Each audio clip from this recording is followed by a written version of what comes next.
The Y Curve with Phil Dobby and Roger Hearing. The climate conference, COP28, promises of change, promises of money to save the planet. But is it really all just blah blah, as Greta Thunberg says, all environmental virtue signalling? Is the only way to make this stuff actually happen to make the economics work? Can we use the tools of capitalism to push everyone from petrostates to Western consumers to do the right thing? Is there a way reducing carbon emissions can be good for our pockets as well as easing the pressure on global temperatures? The Y Curve. And that is the problem, isn't it? That, can we actually arrive at a way that's going to be good for the planet without us actually feeling it in our pockets? Because I feel like we're going to have to make compromises, and people don't want to do that because we're quite happy with our lifestyles. Thanks very much. Well, we are, but also there is this issue that in the end we are pushed by our banks and our investments and our insurance and our pensions and everything else in particular directions. So if we can get big finance on this, if in a way it makes money and is good for our pocketbooks that we do things to help the environment, and that means it will actually happen. Yeah, but that is only, I think that only goes one way, doesn't it? So it's very easy to say, well, okay, let's invest in renewables, and, companies will invest in that because they know governments are going to be there to help subsidize it and support it, and there's some deadlines that have to be achieved. But if you're looking at other things that we have to compromise on, so it's okay for growth. We've got an economy which is entirely based on growth. But what about things that might not grow because of climate change? Things that might actually be worse because of climate change? How do we handle that? How do we stop investment in areas which could be bad for us, for example? Well, what we do is we make attractive investments in other areas. I mean, if the finance look at the long term, that's the thing. And we know that the problem is, 10 years, perhaps 15 years away, the real, moment at which it all becomes impossible. And they look at that, whereas governments maybe don't so much. So perhaps if we can get them into that, then it would work. Yeah, I'm very interested in this idea that finance looks at the long term in an environment where we look at the stock market every day and microsecond trading. But also there's the question about how seriously we're taking it generally. So, COP28, are we up to now? We've got Rishi Sunak, the King, David Cameron, all travel there independently on their own private jets. I mean, Emirates flies there twice a day to London to Dubai. Takes 7 hours, the same as it does by private jet. And you can do it for, I think, first class, maybe £7,000 or £8,000 return, whereas a Gulfstream G650 I saw for hire, I looked it up. 179. I'm not surprised. Is that where you're going to go? Well, I thought maybe I'll do it. Everyone else is trying to wreck the environment. Well, we're making so much money out of this podcast. Exactly. It would be £180,000 return it is versus, 7,000. And a private jet, 11 times more polluting than a commercial aircraft. So, it's a bit of a joke, isn't it? That, we're not taking this seriously at all. But then the joke's there already because, it's being chaired by, the whole thing is being presided over by the head of the UAE, or the Abu Dhabi petrol company. So it doesn't really make much sense in those terms. 2,500 people have registered for COP28 are representatives of coal, oil and gas industries and 97,000 people going there. So let's call it what it is. It's a junket, isn't it? It is, and it also means that at the moment the money talks, and the money says carry on drilling, carry on taking out oil and gas, and that's how you make your money. What we've got to do is get to the point of stopping that. Now, we have someone who knows a bit about this, not only about where the tipping points are, but some of the ways in which you might be able to manoeuvre things to make the money speak in the right way. Now, he's Julian Caldecott, director of Creatura, which is an environmental consultancy. He's also got a background in wildlife research and conservation in tropical rainforests, and he joins us now. So, Julian, are we close to a tipping point now? Or have we got to the stage where the planet has absorbed a lot of what we've been doing to it over the last century or so, and it's less capable of doing that now? Are we reaching a danger point? We certainly are. All the evidence suggests that there's been, the accumulated heat stress and ecosystem damage is sort of pushing a number of major Earth systems towards the likelihood of a sort of tipping into a transitional chaos on the way to a different form of stability. And the problem is that these major Earth systems are kind of connected. So the suspicion is that they will pull each other down over into this chaotic period if we're not very careful. And so a lot of my work recently has been focused on trying to figure out what's the time scale on this, and what's the likely best fit kind of time scale, and what would it mean for our whole climate change mitigation strategy if we took that timescale seriously and kind of worked out how we can avoid a biosphere-wide tipping point. Exactly, that tipping point is clearly crucial and the point we're getting to and identifying where it is. But in terms of the mitigation you're talking about, someone looking at it now, looking at what's being said at COP28 and the previous COPs, would say there's a lot of fine words, but in terms of commitment to something to concretely mitigate in a way that will stop us reaching that tipping point, it's not clear that has been reached or that is achievable even. Well, achievability is another matter. I kind of try and keep as optimistic as I can. My basic concern about the whole the COP process, if you like, the UNFCCC process, is that it, especially in the media and the kind of public awareness, is sort of focused on this 1.5 degree global mean surface temperature threshold to the exclusion, more or less, of all else. And that temperature threshold is sort of is very, very indirect, if you see what I mean. It doesn't kind of necessarily focus minds on the right things. It's not looking at the way in which the complex systems that the heat being trapped on Earth by the greenhouse gas blanket are being affected by the rising temperature. All of this is a bit complicated because a bit what's the word, hard to keep clearly in mind, because such a large proportion of the heat that's trapped on Earth is going into the deep ocean and into melting ice rather than into increasing surface temperature. And it's that gradual, steady, massive increase in temperature within the oceanic biosphere and its effect on the cryosphere, on the melting ice resources that is sort of creeping up on us, and is not kind of measured by this one by progress towards a mean surface temperature threshold. So the way I look at it is to say, well, what we should be doing is focusing on the tipping point probabilities themselves. Look at the various major systems like the Amazon, the Arctic, and the Gulf Stream, for want of a better word, the major ocean currents, and seeing where these destabilizing systems are headed and what kind of date can we look at there. And from all my studies, basically the best fit is sort of the middle years of this century. So we're talking 2050 plus or minus 10 or 15 years. If you look at that date and then work backwards and figure out where the investment should be going to sort of postpone that moment of breakdown, and then working out how best, or at least the actual value of the investments we're making in postponing it, and that requires a very different way of calculating the benefits and costs and their relationship in terms of all our investments. So what I'm advocating is a transparent and consistent way of comparing investments by their effectiveness in postponing the biosphere-wide tipping point. And that would be a very good way of selling it to the people who have the money to make those investments work, would be to show the clarity that you're talking about the value of those investments. So long as everyone agrees, and that's the problem, isn't it? We still have to carry everyone on this journey. So when you're talking about, these tipping points being reached in the middle of this century, give or take, which is only really 25, 26 years away, and then you said give or take 10 or 15 years, that's like 10 years, possibly 10 years away.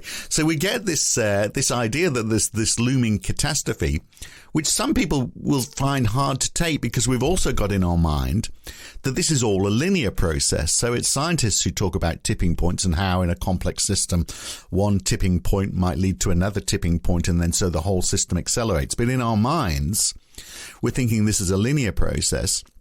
And because the Earth has done such a good job of absorbing what we've done so far, we assume that linear process is going to carry on. We almost have to make sure everyone understands science before we can start to get this message across. Yeah, well, the science is evolving quite rapidly. All the tipping point certainties are falling into place basically after 2022, which is a bit too late to be included in the last IPCC report. The IPCC reports come out every few years, and they're always somewhat out of date. But then that's what the governments read the summaries of those, and so they end up with a kind of potty-ish thing which they don't quite understand usually, and so it goes. So everything is slow and behind the times. What's needed really is for leadership and clarity of leadership by a few critical players, actors, both governments and the IPCC Secretariat itself, and maybe institutions like the World Bank, to say, look, okay, regardless of public opinion, this is what the danger is, and we really have to act. And what we need to do is clarify a simple, doable way of comparing investments according to their true mitigation effectiveness. So at a stroke, you can if you look at a country's entire strategy for contributing to the Paris Agreement goals, people at the moment are investing all over the place in whatever seems, easiest or most rewarding in financial terms or political terms, but not examining the investments in whether they make sense in terms of actual mitigation effectiveness. But isn't that, Julian, the point, that you've got to somehow find a way of making the rewards of it in terms of, as you say, its effectiveness and rewards financially almost tie in together, or at least convince the big money that is what is happening? Well, the way I see it, if a credible actor like the World Bank were to say, okay, we could do this calculation, and we think that investments that are highly cost effective in terms of dated mitigation value, that is, having taken into account approaching tipping points, these things should be a gold standard and should be worth more in the market than other people's investments that are much softer in terms of their effect. That leadership statement ought to encourage the markets very swiftly to seek out the best justified investments. The calculations to do all this actually are really quite simple. I've published how to do it.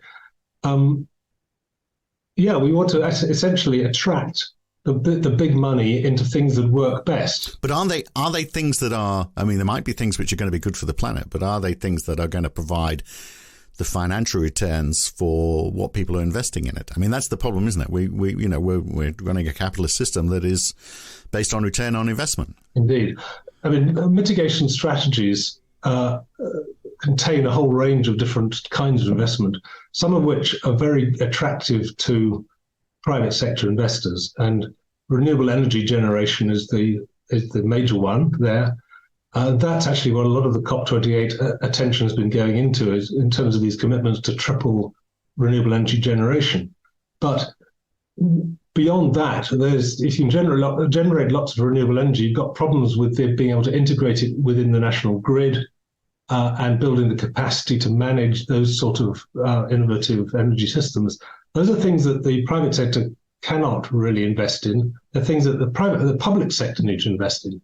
So, and likewise, the renewable energy transitions requires a sort of partnership, a much more active partnership between public and private, in order to make them both profitable and effective in mitigation. But you will need that private element, because that is where the big money is in terms of investment, investable capital. Absolutely. You're going to have to get them on board, aren't you? Well, absolutely. And in the renewable energy sector, they are very much on board. There's a massive investment going to renewable energy generation.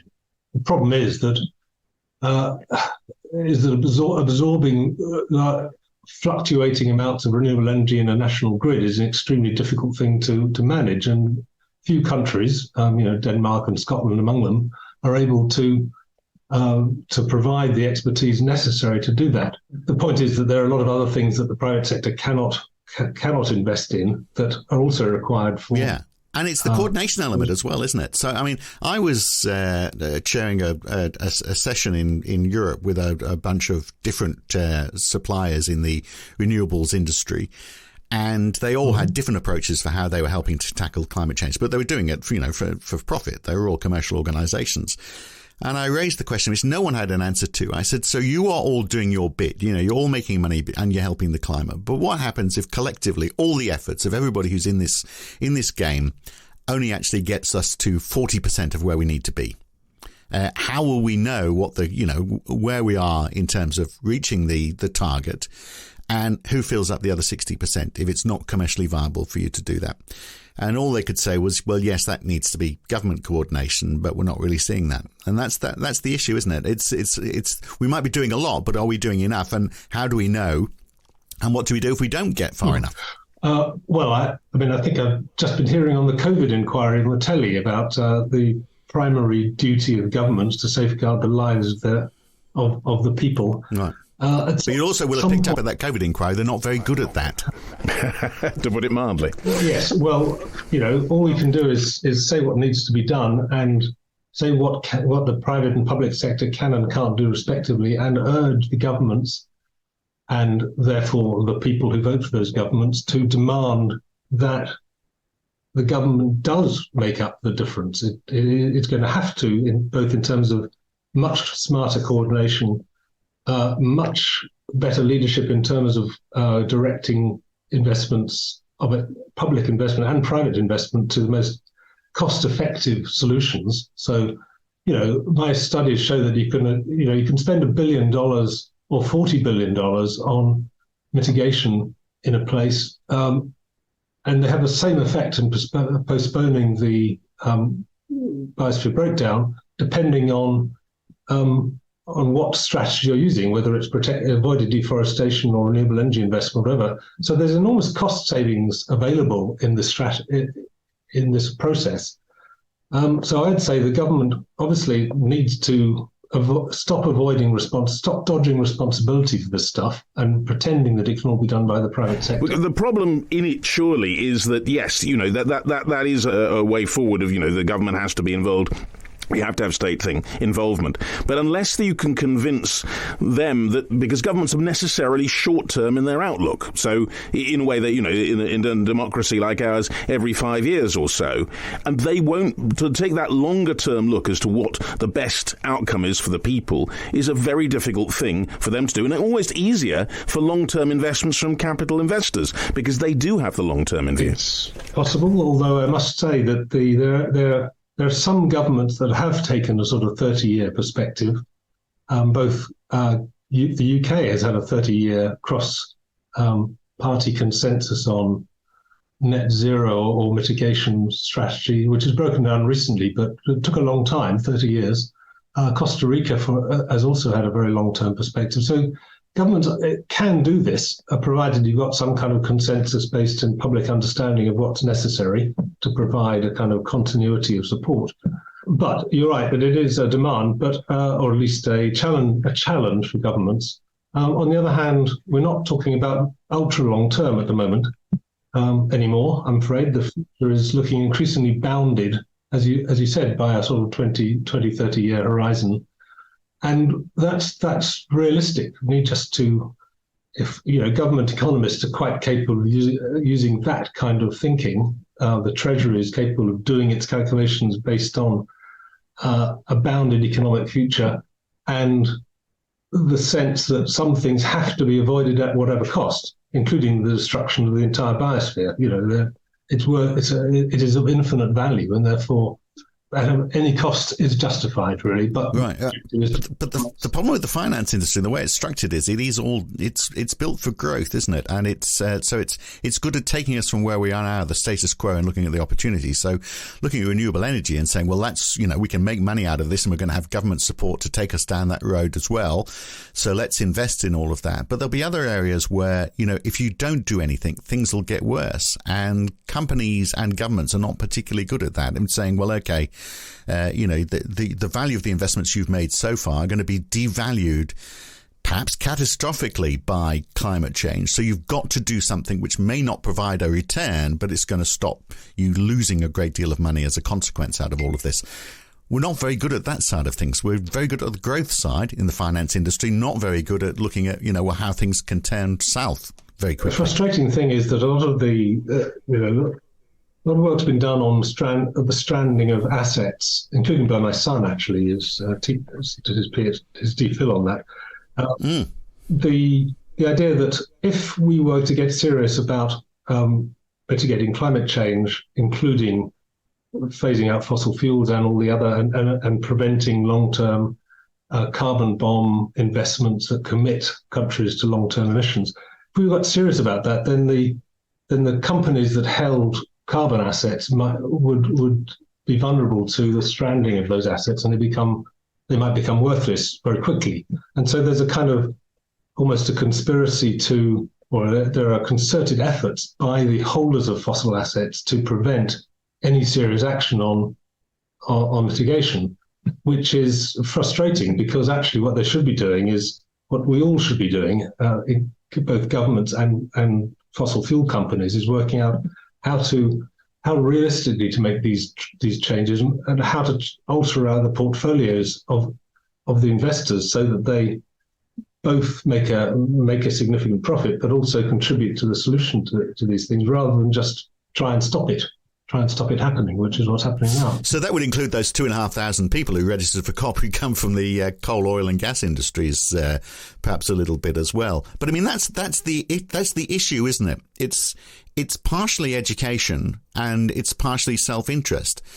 And we don't seem to be making much headway on either of those two things. I know. And the weak link there is, I think, in sort of leadership, the kind of bravery to lead people where we have to go. I mean, subject to a realistic understanding of how the world works and how it currently is. In terms of ecological reality, leaving us, I mean, the human concepts of values and there are, yes, mitigation investment is all about doing something and in the expectation of a reward in some kind of currency. Obviously the currency is frequently money, but political support, public reassurance, these are other forms of currency that other actors can respond to.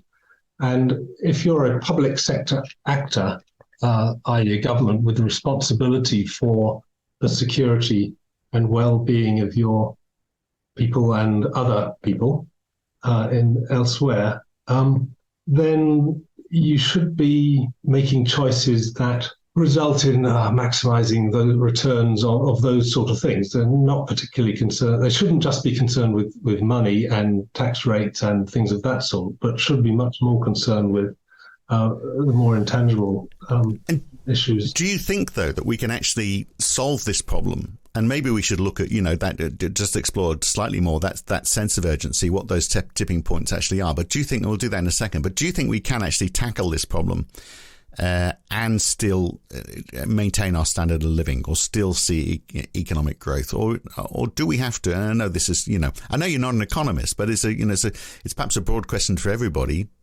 Do we need to adapt the system that we're using? Is capitalism as it is? Do we need to go back to it's like a more of a hybrid model, which we sort of, a lot of us who, born in the 60s and 70s grew up with, where we had more of a mixed economy? Do we need to sort of move back where the government does play a greater role than perhaps it does in this day and age? Maybe not moving back, moving forward to... Going back in time, but moving forwards absolutely. Yeah, the global capitalist system sort of became mature in the post-war boom, I guess, from 1950 onwards, which is where we see the sudden rocketing of greenhouse gas content in the atmosphere and that sort of thing, but got a hypercharge or turbocharge with following about 1990. So it's been running very hot for the last couple of decades, and that's really doing a lot of harm. So I think we certainly need to urgently work out or validate the idea of much more tightly regulating global capitalism in multiple dimensions, just to bring it back. In what sort of way, Julian, will we be able to do that would actually work? Sorry, I don't have a list of potential regulation strategies. But not potential, but the point being whether regulations are enforceable in a system in which you have lots of different jurisdictions, I guess. Each individual jurisdiction, of course, can need to tighten up its act. But the basic principle that regulation is sensible regulation that is compliant with ecological reality is necessary and therefore valid. That's a principle that ought to be, well, is being propagated by the UN, Antonio Guterres and people like that, but it ought to be kind of much more mainstreamed in the way in which all of the different actors and negotiations proceed. Everyone's sort of groping towards it. And of course, there's pushback and back and forth. But, the whole international, the very idea of the international treaties on various aspects of climate change mitigation and adaptation, this is effectively a form of regulation. It's just it's not particularly effective because it's international rather than national. So we need to kind of get more consistent messaging between the national and the international communities on this. You're right; it does require a bit of a rethink. There's a lot of people that think it's an extremely bad idea to tinker with or constrain the deregulated capitalism anyway. But the problem is that the ecological story is sufficiently clear now that we kind of know that we have to think in those terms and take action in those terms. But is it clear enough for everybody? So in your paper, so you've written a paper called Deadline Aware Mitigation Investment, so preventing the onset of this transitional, I should say, chaos that we might find ourselves in. You say there's three influences that we need to have. You talk about the public fear of climate change, which possibly isn't there enough currently, public understanding of climate change, which definitely is not, and deadline awareness. So there's this sense of urgency. And I think, that last one, even for those people who are with us on the first two, a lot of people would be saying, yes, it's by the end of the century, things might be pretty bad, but I'll be long gone by then. So that's the point. You've got quite an aged population in some areas, particularly in the more wealthy countries, Julian, that simply might think, well, what does it matter? We're not going to be there for the problem. And if the answer to all of this is you have to compromise your lifestyle in some way, then obviously there's going to be reticence to that. But even aside from all of that, you talked about how, by the middle of this century, we're going to see tipping points. So that's like, for example, I think we all know some of those, that the Arctic ice sheet in summer might just vanish totally, that there's the danger that perhaps the influence of the Gulf Stream, which, we'd feel in the UK, might dissipate. I mean, how real are all of these things, and can we actually stop them? Because that's the other side of all of this, isn't it? Where people go, well, it's probably too late. We shouldn't be looking at mitigation. We should be just looking at how we adapt to it all. In which case, we might as well continue using fossil fuels because that'll keep our houses warmer for cheaper. The way I look at it, the deadline is not that the world would suddenly cease to exist somehow on January the 1st, 2050. It's that about then, the situation will unfold such that we will no longer be able to affect the outcome. So we'll kind of lose agency. Our hands will come off the controls. Or the analogy I think of is, we've so far been walking towards the edge of a cliff. Up until we reach the edge, we've got control. We can always turn around and move away from the cliff edge. But if we step off the cliff edge, then we give up our agency and we let gravity take over. Likewise, if we let the wheels come off the ecological systems that keep us alive, then we no longer have agency. And in terms of the Arctic ice, I mean, that's a particularly clear example now that I'm getting, increasingly alarmed about. It's not a question of if there will be no summer sea ice in the Arctic. It's a question of, we know it will happen, but it's a question of, is it going to be September 2027, 28, 29, or 30 or 31, where it's going to cease to be summer sea ice. And the big question then, apart from some minor doubt about the timing, is what the hell happens then? We know that you take the ice away and there will be rapid heating of the Arctic, but we have no clue about what that will mean in terms of methane emissions, for example, from seabed, frozen methane in the seabed and from surrounding permafrosts.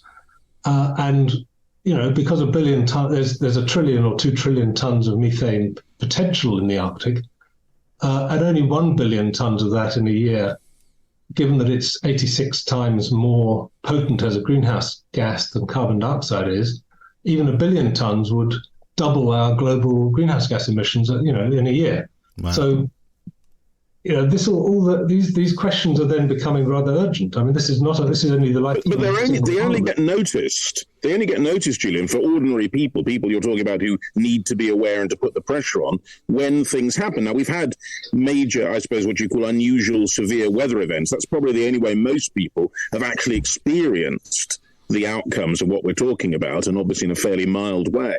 Yeah. Is the problem that until we get to the tipping point, people won't actually experience and it. The human condition, we can always just say, oh, these things have always happened. We might be having a bad spate of them now, but they've always happened. It's not really a disaster as such. It is for the people involved. But in terms of planetary disaster, these things have been going on for as long as we've all been around.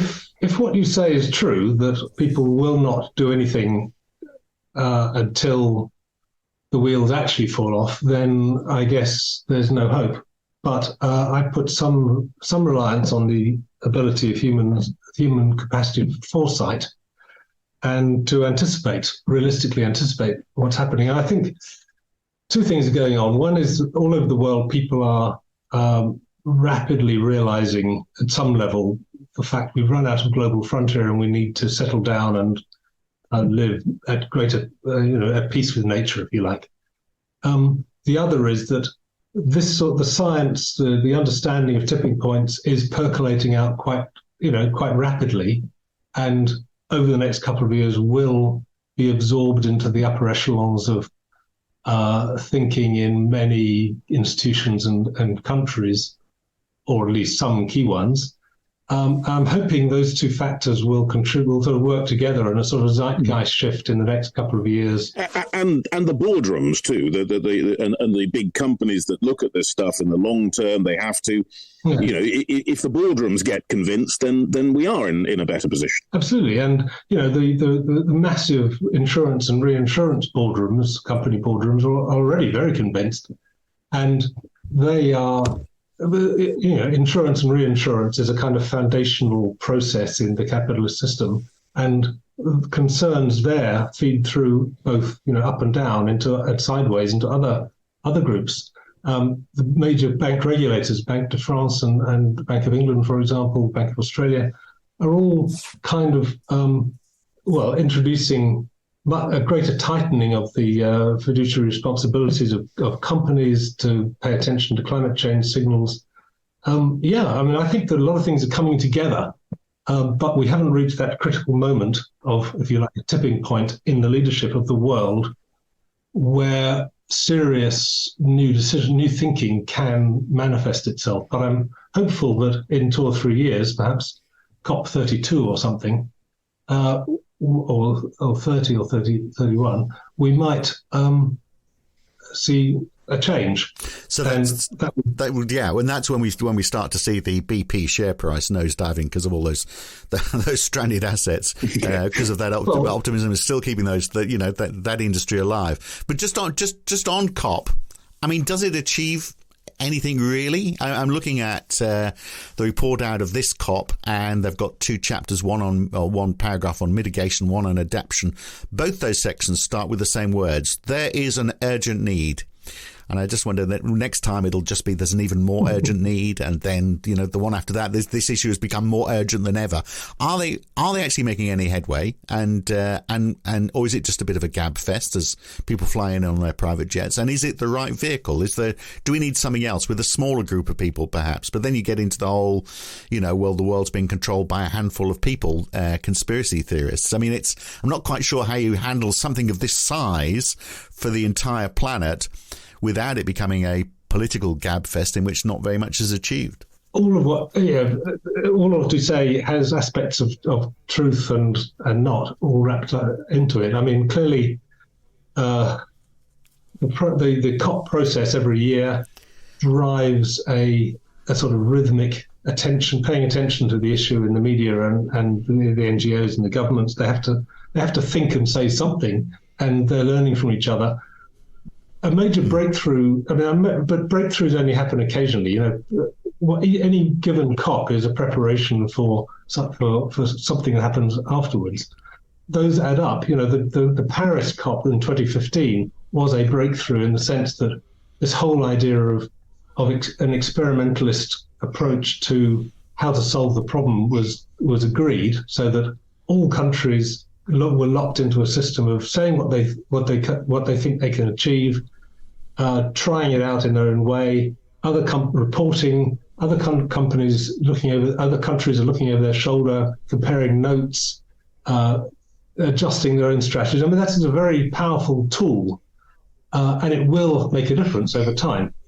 And that's, I don't think there's been a breakthrough comparable to Paris since then. But as I say, I think the next big breakthrough is probably going to be in a couple of COPs time. We can, when some of this other stuff. We can hope so. It just seems at the moment a bleak prospect, I have to say. But you do have a little bit of optimism. Julian's got a great deal of optimism, and you're making me feel guilty for being sceptical about all of this. But out of all of it, I feel like the big question is: do we have to compromise our lifestyle, and are we prepared to make that? Do you think we can get through this without compromising lifestyles, or do you think we need to adapt? Any solution that involves poor people being oppressed and dispossessed, and responsible for changing their lives and letting the rich and the powerful off the hook is wrong. So it's a question of a sort of fair and equitable distribution of cost of benefits. Taxing the rich is not the same kind of objective as taxing the poor. So there's that. There's also an awful lot of foolish and dangerous overconsumption at all levels of Western societies, and the globalized middle class society that we inhabit. A lot of that could be shed without any great loss of quality of life, to be honest. The idea of international jet air travel, for example, is, it's time. The time has come for people to think much more seriously about, is their journey really necessary, and for the kind of pricing signals and so forth that will help them, encourage them to do that. The time has come for that sort of thing. But that won't really affect most people most of the time, after all. It's great for holidays in Cornwall. It's one of those things where the big things perhaps need to be done externally, but we do need to have some adjustments to our lifestyle. And a bigger role for government in all of this, it sounds like, as well. Julian, we've just touched the surface. It sounds like the next couple of years is crucial. At least you're sounding optimistic that education and awareness will drive that change somehow, even if we don't know exactly what or how, but certainly a bigger role for government and finance and finance, and we've got to have the right leaders in place who understand it all, which hopefully they will in a couple of years. Good to talk, Julian. Indeed, great fun. Thanks a lot. Cheers. So we got a sense there, I guess, of where we're going in terms of the tipping points, but also the chances of not getting there, I suppose. At least we hope we don't. Well, anyway, I wish I could sound more optimistic. He was more optimistic than you. He was, but I look and I think government is going to be so much a part of all of this, and then we just look at how we have been misgoverned the world over. I mean, it's not just a UK complaint. We had it with Donald Trump, for example. Imagine Donald Trump getting another term of office. What's he getting? He's not going to care two hoots about climate change. Let's not imagine. We're depressed enough already. We will see. But something that is possibly going to happen, at least in terms of our government, is moving people to Rwanda. People who come in own small boats and aren't supposed to be here. The government assures us that this will happen, possibly, though, till not after the next election, which sceptics and cynics might say they might not even be there. But nonetheless, it's a big part of current government policy, is sending people who have arrived and shouldn't have off to that country in Central Africa. A last-ditch effort. Last-ditch effort. And we thought, the big argument has been that the Supreme Court has said it is not a safe place for people to go. So is the question. Well, exactly. I mean, all this argument up and down, and now there's a treaty we've got and everything else, but actually, What is the situation there? How safe is it? If we send people there, how are we going to ensure that their human rights are protected? And, you know, I'm fairly familiar with Rwanda for historical reasons and know that it certainly hasn't always been the case that human rights are respected there. But anyway, we'll have a look at that. Maybe it's changed, Roger. Who knows? You know, it may have done. It may have done. We're going to find someone who will tell us. So African that something utopia. Yes, okay. We'll think about that. Right, but anyway, that's what we'll come on to next week here on... The Why Curve. We'll see you next week. Thanks for listening. Thanks, bye. The Why Curve.